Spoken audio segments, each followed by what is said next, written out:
Welcome back to the channel. If you are new to us, please subscribe.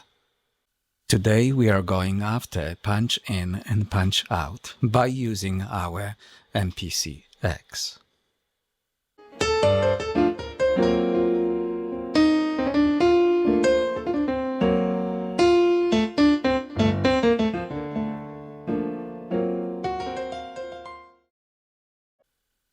This technique is gonna be perfect for audio and also MIDI tracks. In this two-part video, we are going to dive into the topic.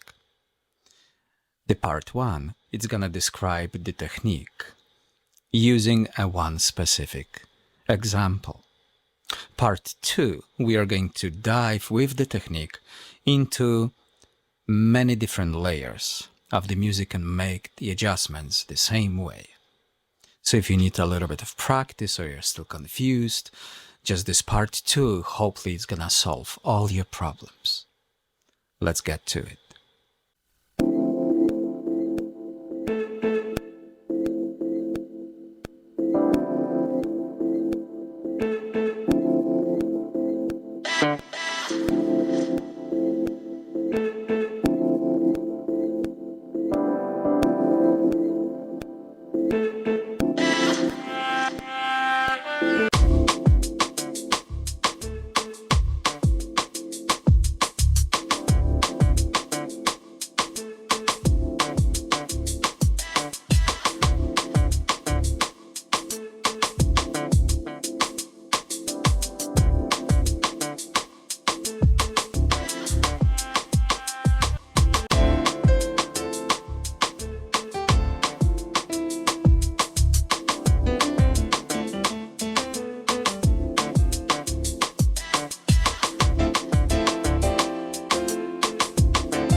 In a previous video, we broke down the transport keys on the bottom, this little section.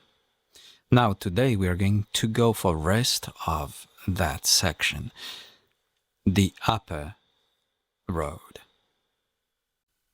When it comes to transport keys, there is something called event, and there is something called start and end.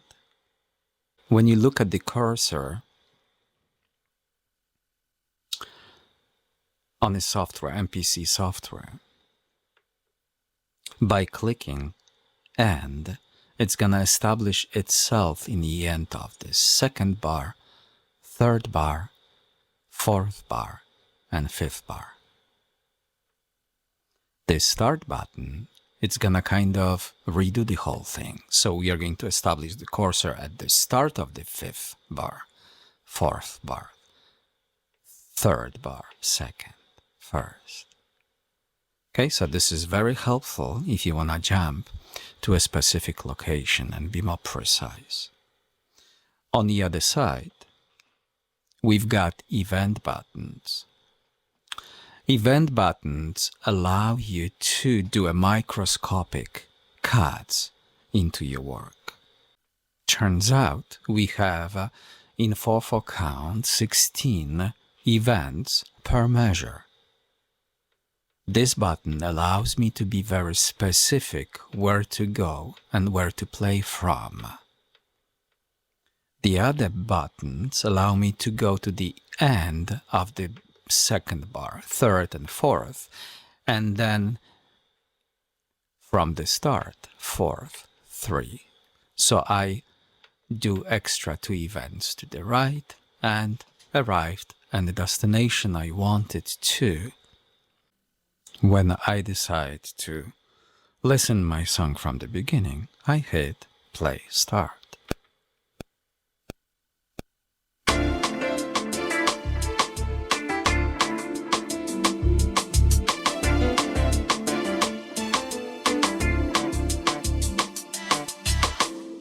Okay, you've got the idea.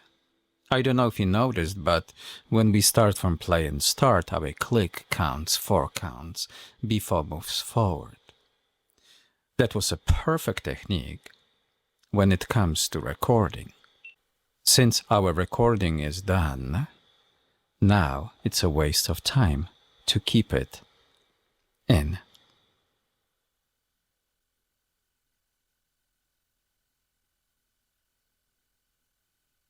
Now when I hit the play, the music is gonna start automatically without extra counts.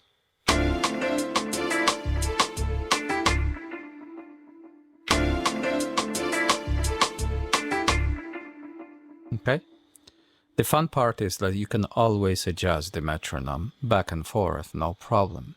Once you get better with it, you will find it with no time.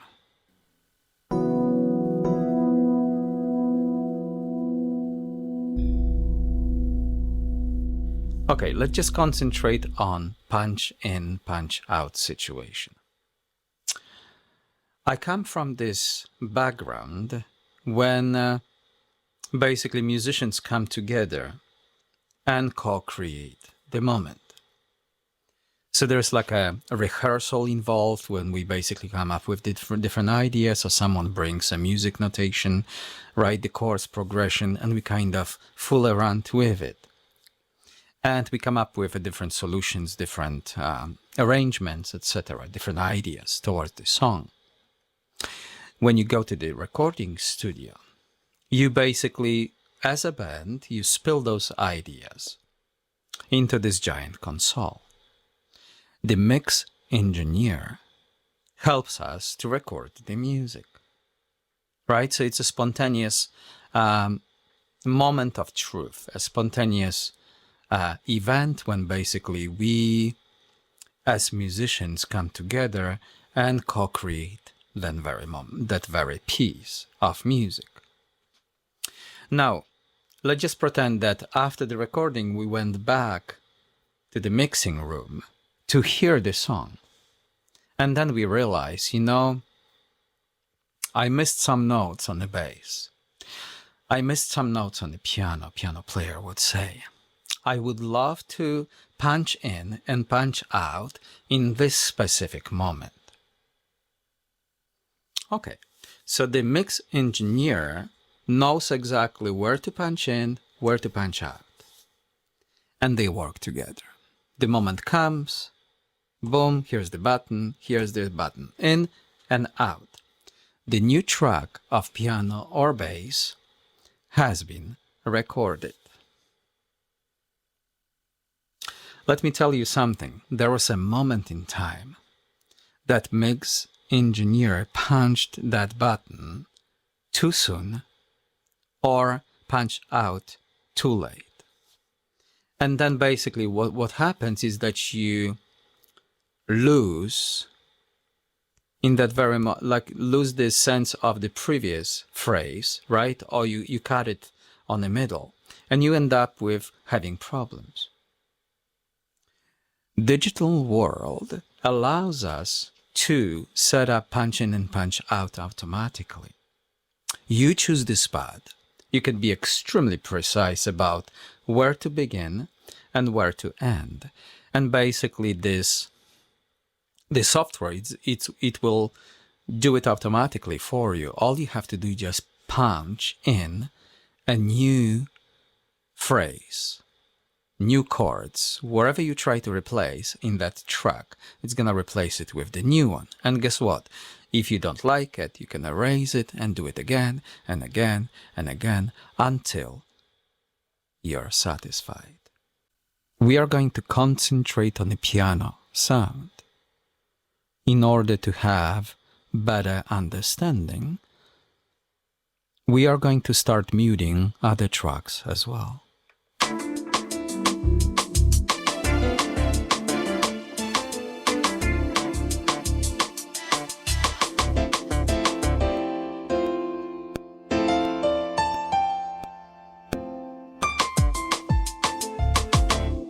Okay, so we're going to leave that hip-hop drum kit plus the piano.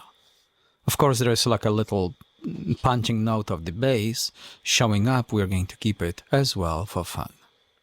Now, I'm looking for a space what I feel I could do better on piano. The piano. Okay?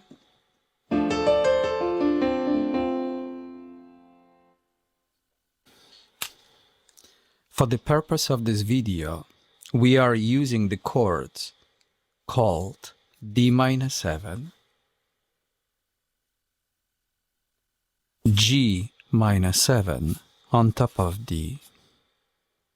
And at some point we are going to apply A7 altered chord to resolute the music into our minor tonic, which is D.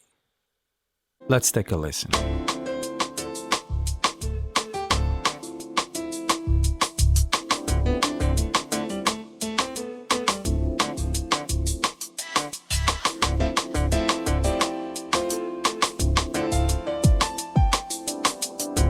Okay, so everything is fine except that space.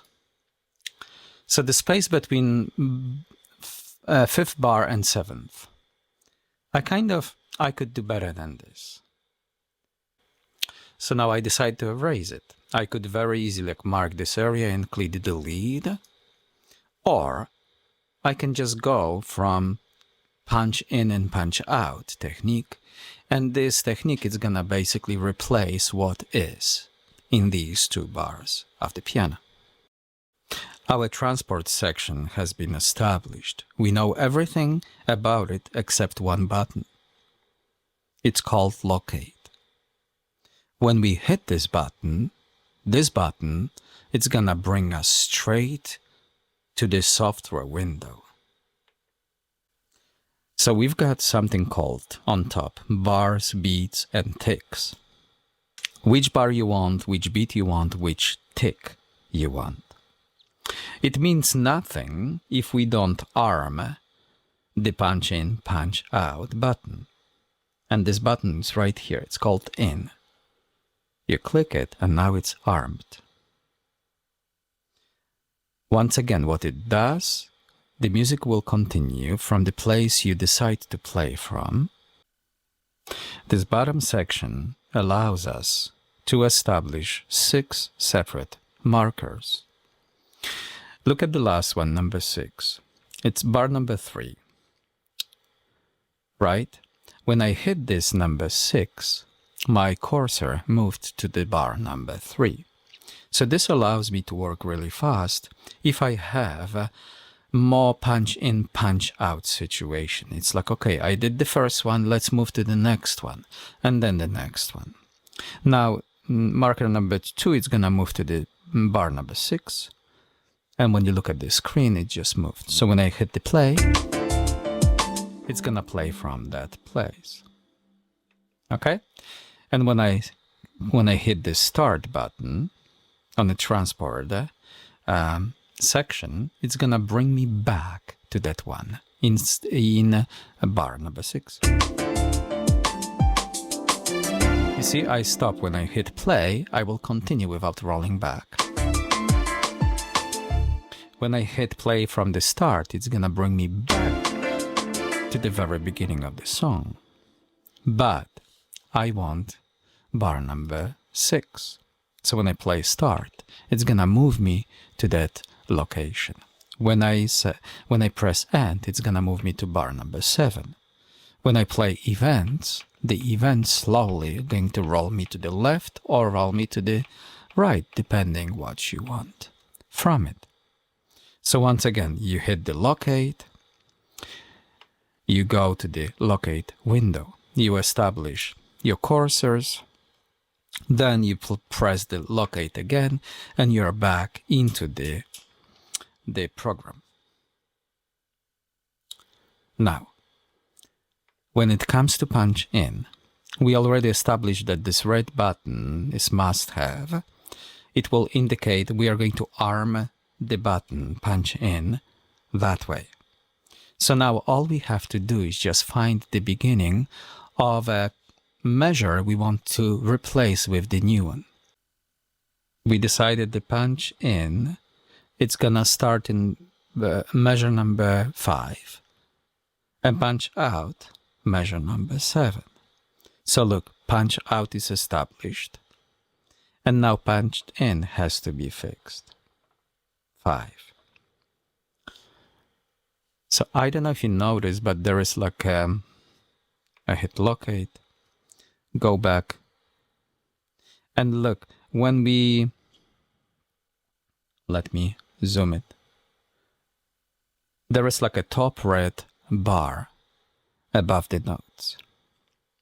This bar indicates the range of a recording section.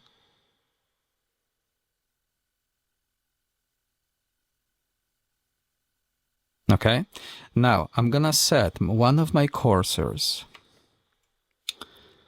Oh, we already have it. It's third bar. So I'm gonna hit the 6.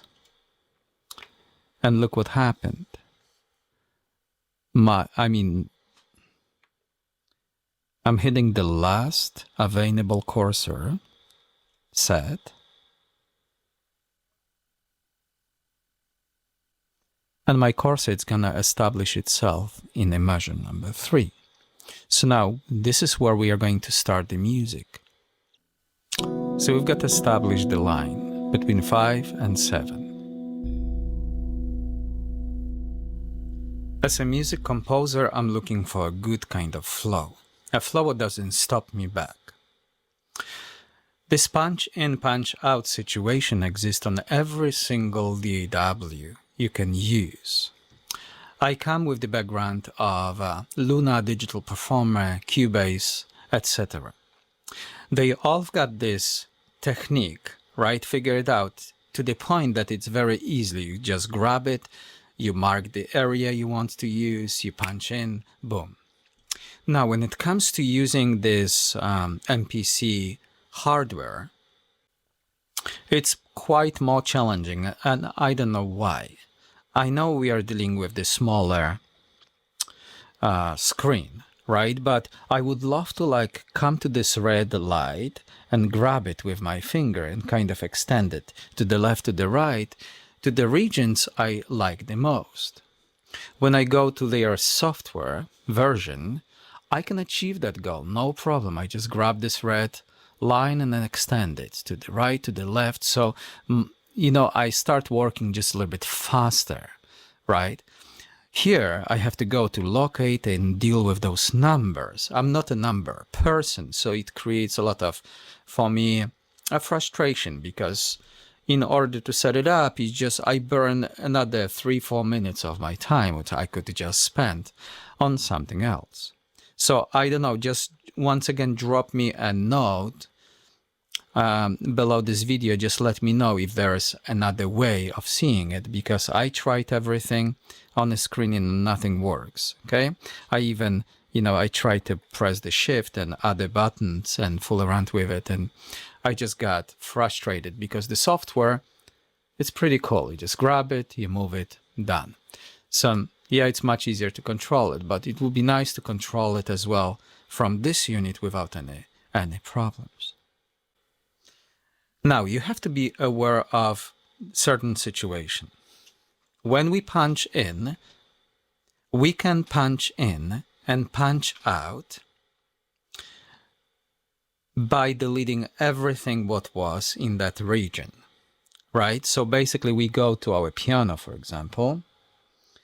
We go to our piano and we arm the track, right? Now, we know for certain that in this region, when we hit record,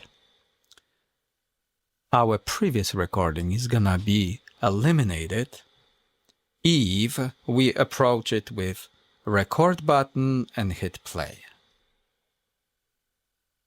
Okay, and you just stop. If you didn't like it, you undo it and do it again. Record and play. There is another way of punch in and punch out. Instead of record button, we could use overdub button next to it and then hit play. What it does, it allows you to keep the previous take the way it is and add to it. So it's another way of looking at the situation. Okay? And lastly, when we go to locate, next to in, there is another red button, what allows you to play the entire loop over and over again and record in a section you just described. Okay, so if you're in a zone, I don't see any use of it yet.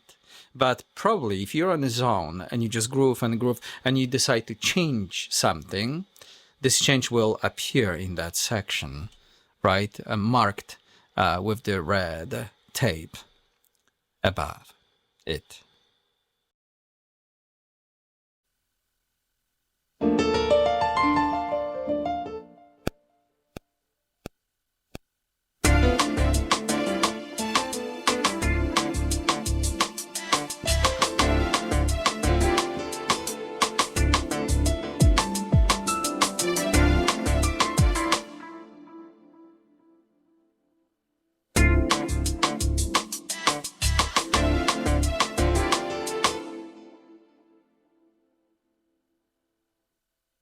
I'm gonna start just a little bit sooner. Like I felt like I'm gonna, you know, come with my piano just a little bit earlier. So that's why I'm doing it. Again.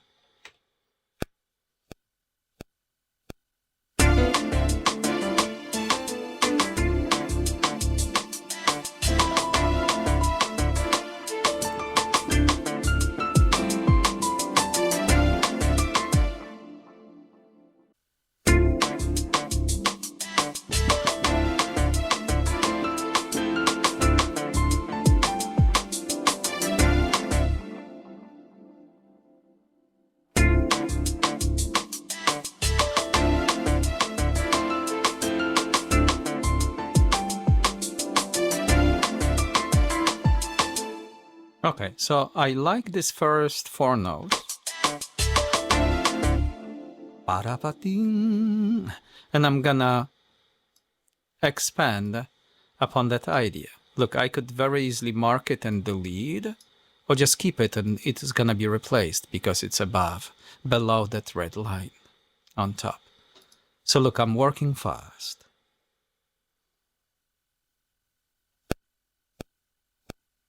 So now when I hit record, look, the first 4 notes will be saved because we changed the region of the recording.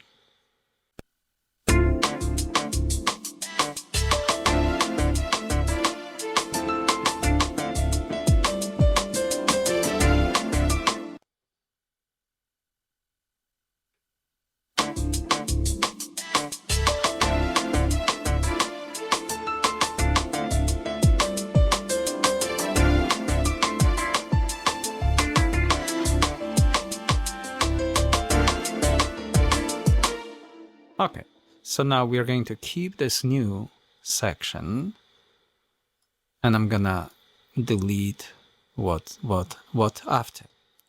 So this one will be gone pretty soon.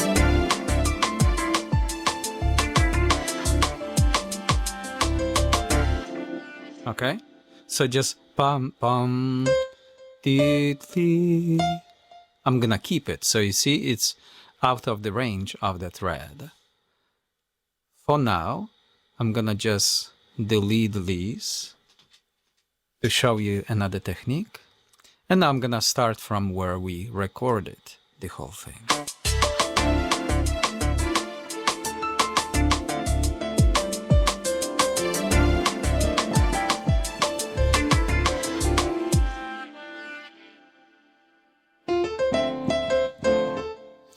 Which one is the last one?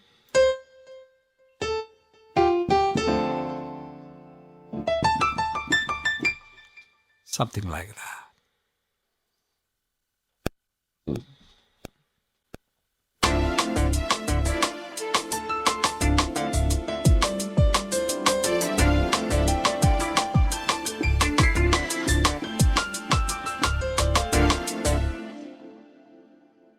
Let's play it.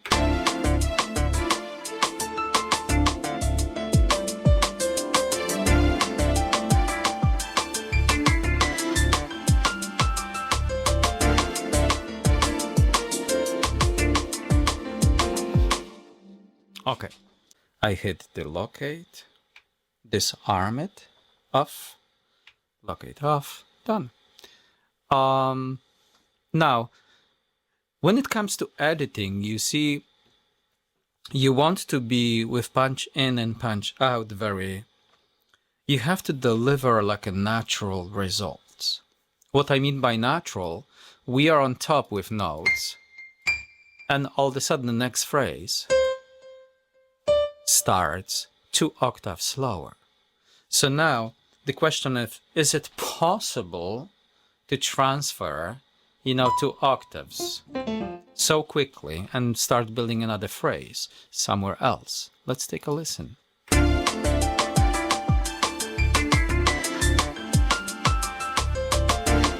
Okay, so I'm gonna erase those 3 notes because they don't feel natural to me, and I'm gonna extend the last note before the new phrase. Okay, so I'm looking for this natural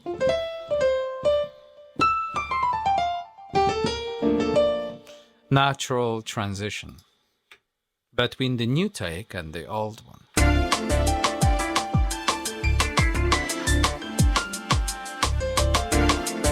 Much better, more natural. Let's take a listen to the new phrase, the whole thing.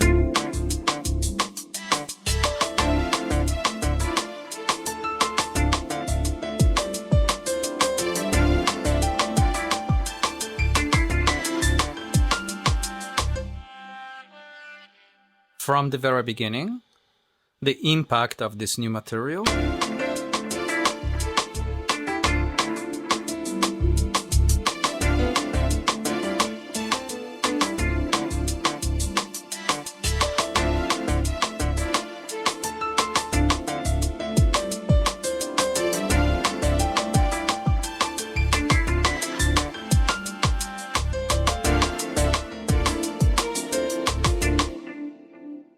Okay, voila.